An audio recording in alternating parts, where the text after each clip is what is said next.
दोस्तों इस वीडियो में पढ़ेंगे आप जीके जीएस के 20 महत्वपूर्ण प्रश्न। कितने? 20 इंपॉर्टेंट क्वेश्चन पढ़ने वाले हैं। तो अच्छे क्वेश्चन लिए, सिलेक्टेड क्वेश्चन लिए। यही क्वेश्चन आप सभी के पेपर में इसी टाइप से प्रश्न देखने को मिलेंगे।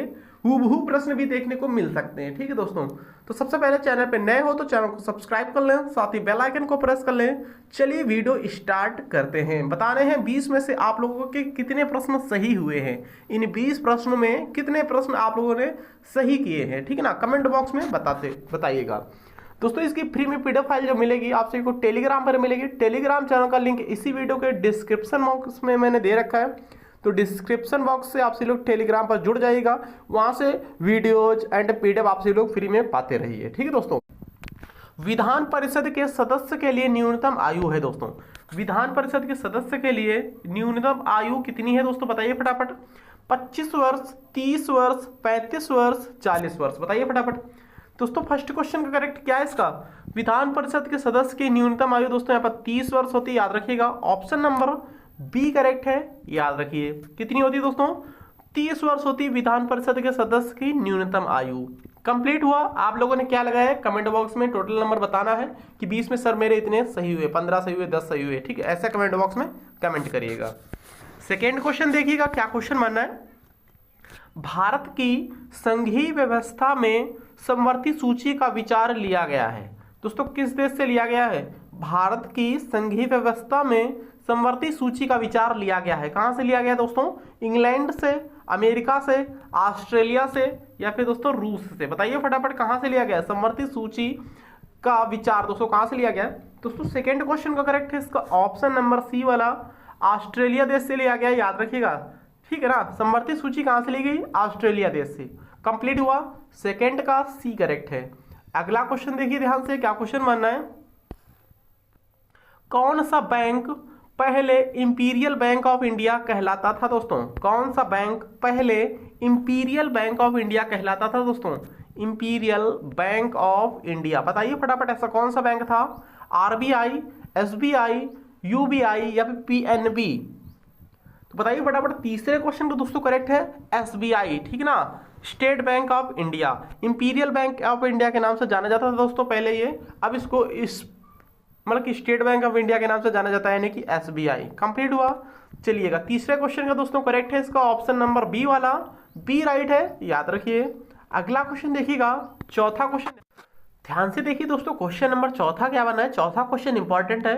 वैद्युत आवेश को भंडारित करने के लिए उपयुक्त उपकरण को कहते हैं।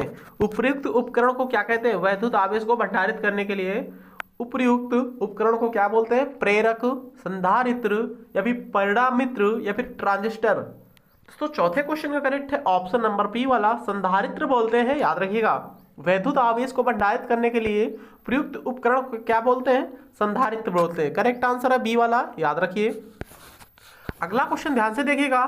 तराइन के द्वितीय युद्ध के पश्चात तुर्की शासन के अंतर्गत जो क्षेत्र हस्तांतरित हो गया था वह कौन है दोस्तों?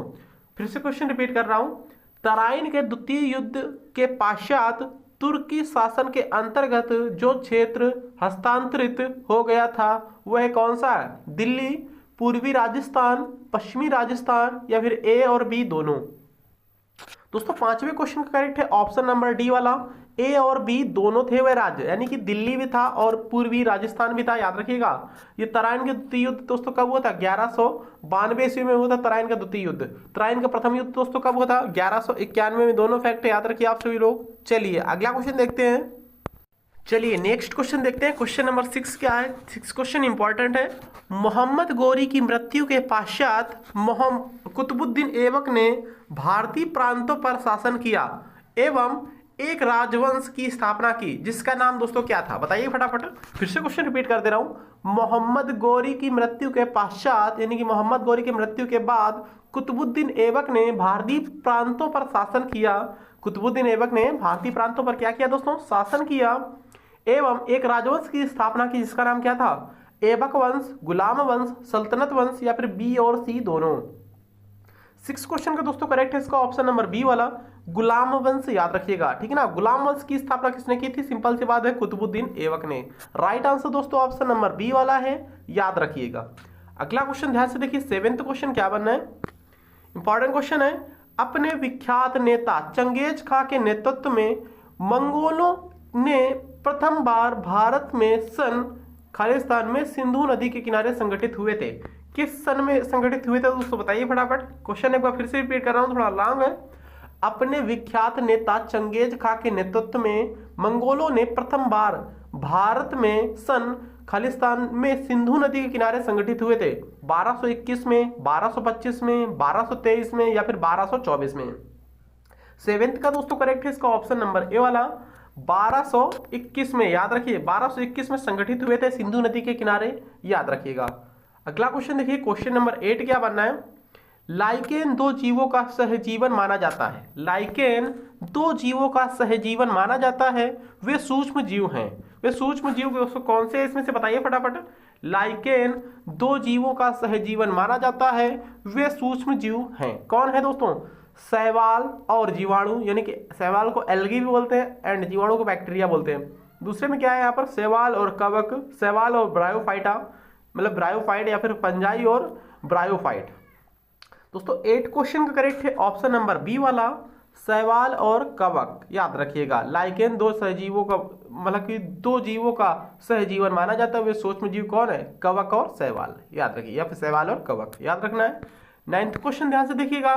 बीसीजी टीके किस रोग के प्रतिरोध में लगाए जाते हैं? बीसीजी के जो टीके होते हैं दोस्तों, बीसीजी के जो टीके होते हैं किस रोग के प्रतिरोध में लगाए जाते हैं? मीजल्स, ट्यूबरकुलोसिस यानी कि क्षय रोग, पोलियो या फिर हेपेटाइटिस ए। 9th क्वेश्चन का दोस्तों करेक्ट है ऑप्शन नंबर बी वाला ट्यूबरकुलोसिस के रोकथाम के लिए बीसीजी का टीका लगाया जाता है, जिसको क्षय रोग बोलते हैं, याद रखिए। अगला क्वेश्चन ध्यान से देखिए, 10th क्वेश्चन क्या बनना है। देखिए पौधे किस विधि से भोजन का निर्माण करते हैं? पौधे किस विधि से भोजन का निर्माण करते हैं? पौधे किस विधि से भोजन का निर्माण करते हैं? परासरण, प्रकाश संश्लेषण, अवशोषण या फिर संचरण। 10th क्वेश्चन का दोस्तों करेक्ट है इसका ऑप्शन नंबर बी वाला प्रकाश संश्लेषण से निर्माण करते हैं दोस्तों पौधे भोजन, याद रखिएगा। पौधे जो होते हैं भोजन प्रकाश संश्लेषण से निर्माण करते हैं, याद रखिएगा। करेक्ट आंसर है ऑप्शन नंबर बी वाला। नेक्स्ट क्वेश्चन देखिएगा। देखिए गुर्दे निम्नलिखित में से किसके द्वारा पीएच संतुलन बनाए रखने में मदद करते हैं? गुर्दे निम्नलिखित में से किसके द्वारा पीएच संतुलन बनाए रखने में मदद कर रहे हैं? करते नहीं, कर रहे हैं, बताइए फटाफट। ऑप्शन पढ़ लीजिए फटाफट आप सभी लोग। रक्त से हाइड्रोजन आयनों को निकालना या फिर छानने के लिए हाइड्रोजन आयनों को जोड़ना, रक्त में कैल्शियम और सोडियम आयनों को भंग करना या फिर रक्त से कार्बोनेट आयनों का निकलना, बताइए फटाफट। 11th क्वेश्चन का करेक्ट है ऑप्शन नंबर यहाँ पर ए वाला रक्त से हाइड्रोजन आयनों को निकालना, करेक्ट आंसर है ए वाला। चलिए अगला क्वेश्चन देखिएगा, 12 क्वेश्चन ध्यान से देखिएगा। वाटर पोलो में हर टीम में खिलाड़ियों की संख्या होती है दोस्तों, कितनी होती है? वाटर पोलो में हर टीम में खिलाड़ियों की संख्या दोस्तों कितनी होती है, बताइएगा फटाफट। 7, 9, 5, 4। दोस्तों करेक्ट आंसर जा रहा है वाटर पोलो में। वाटर मतलब कि क्या है यहाँ पर? वाटर मतलब जल, ठीक ना, यानी कि पानी। पानी का पीएच मान दोस्तों कितना होता है? 7 होता है। उसी तरीके से आप लोग यहाँ पर याद रखिएगा, वाटर पोलो है यहाँ पर। वाटर पोलो में खिलाड़ियों की संख्या कितनी होती है? हर टीम में खिलाड़ियों की संख्या दोस्तों कितनी होती है? 7 होती है। तो वाटर मतलब जल, जल का पीएच मान दोस्तों कितना होता है? 7 होता है, ठीक है ना। उस हिसाब से आप लोग याद रखिएगा। वाटर जहां पर आ जाए समझ लो 7 आ गया वहां पर, ठीक है। वाटर पोलो बोल रहा है तो वाटर पोलो में 7 खिलाड़ी होते हैं, याद रखिए। इस तरीके से आप लोग को याद रखना है। 13 क्वेश्चन देखिएगा ध्यान से। पूर्वी तटीय मैदान का एक अन्य नाम है। पूर्वी तटीय मैदान का एक अन्य नाम दोस्तों क्या है, बताइएगा। 13 क्वेश्चन फटाफट। कोंकण तटीय मैदान, गुजरात मैदान, कोरोमंडल तटीय मैदान या फिर मालाबार तटीय मैदान। दोस्तों 13 क्वेश्चन का करेक्ट है इसका ऑप्शन नंबर सी वाला कोरोमंडल तटीय मैदान, याद रखिए। करेक्ट आंसर दोस्तों जा रहा है ऑप्शन नंबर सी के साथ, याद रखिए। सी करेक्ट है, याद रखना है। अगला क्वेश्चन देखिएगा 14 क्वेश्चन। निम्नोक्त में से कौन सा राजस्थान का मरुस्थलीय जिला नहीं है? निम्नोक्त में से कौन सा राजस्थान का मरुस्थलीय जिला नहीं है? ऑप्शन पढ़ लीजिएगा। जैसलमेर, चुरू, कोटा, बाड़मेर। दोस्तों करेक्ट आंसर है 14 क्वेश्चन का ऑप्शन नंबर ए वाला ये दोस्तों मरुस्थली जिला नहीं है राजस्थान का। कोटा जो है ये मरुस्थली जिला नहीं है, और सभी मरुस्थली जिला है, यानी कि बाड़मेर, चूरू, जैसलमेर, याद रखिएगा।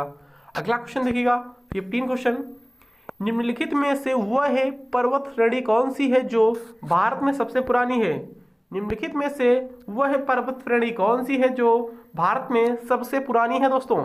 हिमालय, विंध्याचल, अरावली या फिर सह्याद्री? दोस्तों 15 क्वेश्चन का करेक्ट है ऑप्शन नंबर सी वाला, वह अरावली है। याद रखिए अरावली पर्वत श्रृंखला जो है यह सबसे पुरानी है, याद रखिएगा। करेक्ट आंसर जा रहा है सी के साथ। अगला क्वेश्चन ध्यान से देखिएगा। गांधी जी के राजनीतिक गुरु कौन थे दोस्तों?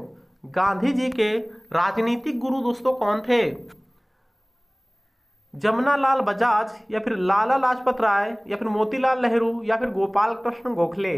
दोस्तों 16 क्वेश्चन का करेक्ट है ऑप्शन नंबर डी वाला, गोपाल कृष्ण गोखले थे गांधी जी के राजनीतिक गुरु, याद रखिएगा। करेक्ट आंसर दोस्तों ऑप्शन नंबर डी है, याद रखना है। अगला क्वेश्चन देखिए ध्यान से। 16 क्वेश्चन कंप्लीट हो गया, आ चुके हैं 17 क्वेश्चन पर। आईसीसी ने क्रिकेट के कई नियमों का बदलाव किया है, यह नियम कब से लागू होगा दोस्तों? बताइए फटाफट। तो दोस्तों यहाँ पर करंट का क्वेश्चन है। यहाँ पर ये आईसीसी ने क्रिकेट के कई नियमों का बदलाव किया, ये नियम कब से लागू होंगे? तो ऑप्शन पढ़ सकते हो। करेक्ट आंसर दोस्तों इसका डायरेक्टली बता रहा हूँ, 17 का राइट है ऑप्शन नंबर ए वाला। 1 अक्टूबर 2022 से लागू होंगे, याद रखिएगा। ठीक है, तो याद रखना है ऑप्शन नंबर यहाँ पर ए करेक्ट आंसर हो जाएगा। दोस्तों अगर वीडियो अच्छा लग रहा हो, क्वेश्चन का लेवल लग रहा हो कि सर इसी टाइप से क्वेश्चन बनते हैं पेपर में, तो प्लीज चैनल को अभी तक सब्सक्राइब नहीं किया तो प्लीज सब्सक्राइब कर लें। अभी तक जिस बच्चे ने अभी लाइक नहीं किया तो प्लीज लाइक कर दें और वीडियो को स्टूडियो में शेयर जरूर करिएगा। चलिए अगला क्वेश्चन ध्यान से देखिएगा। 18 क्वेश्चन। नवंबर 2022 में सुल्तान अजलान शाह कप 2022 का आयोजन मलेशिया के किस शहर में किया जाएगा दोस्तों? बताइए फटाफट, मलेशिया के किस शहर में किया गया है? नवंबर 2022 में सुल्तान अजलान शाह कप 2022 का आयोजन मलेशिया के किस शहर में किया जाएगा? कुआलालंपुर या फिर पेनांग या फिर इपोह या फिर आपका जोहार बहरू? दोस्तों 18वें क्वेश्चन का करेक्ट है ऑप्शन नंबर सी वाला, इपोह में, याद रखिएगा। मलेशिया के इपोह शहर में सुल्तान अजलान शाह कप 2022 का आयोजन किया गया। चलिए अगला क्वेश्चन देखिएगा। किस यूरोपीय देश ने गोल्डन पासपोर्ट योजना को समाप्त कर दिया है दोस्तों? किस यूरोपीय देश ने गोल्डन पासपोर्ट योजना को समाप्त कर दिया है? रोमानिया, पोलैंड, बुल्गारिया या फिर डेनमार्क? 19 क्वेश्चन का करेक्ट है ऑप्शन नंबर सी वाला, बुल्गारिया, याद रखिएगा। बुल्गारिया देश ने, किस यूरोपीय देश ने गोल्डन पासपोर्ट योजना समाप्त कर दी दोस्तों? बुल्गारिया ने, याद रखना है। करेक्ट आंसर है ऑप्शन नंबर सी वाला, बुल्गारिया। आज का लास्ट क्वेश्चन ध्यान से देखिएगा। सरकार ने किस पोर्टल को one nation one ration card योजना के साथ एकीकृत करने की घोषणा की है? फिर से क्वेश्चन रिपीट कर रहा हूं। सरकार ने किस पोर्टल को one nation one ration card योजना के साथ एकीकृत करने की घोषणा की है? ई काम, ई श्रम, ई मजदूर, ई लेबर? दोस्तों 20 क्वेश्चन करेक्ट है ऑप्शन नंबर बी वाला, ई श्रम, याद रखिएगा। तो वीडियो कैसा लगा कमेंट करके बता सकते हो। मिलते हैं किसी नेक्स्ट अच्छे इंपॉर्टेंट वीडियो में। वीडियो में कोई गलती हो, कोई प्रॉब्लम हो, कोई दिक्कत हो तो प्लीज कमेंट बॉक्स के नीचे आप सभी का ये प्लीज जरूर बताइएगा। Thank you.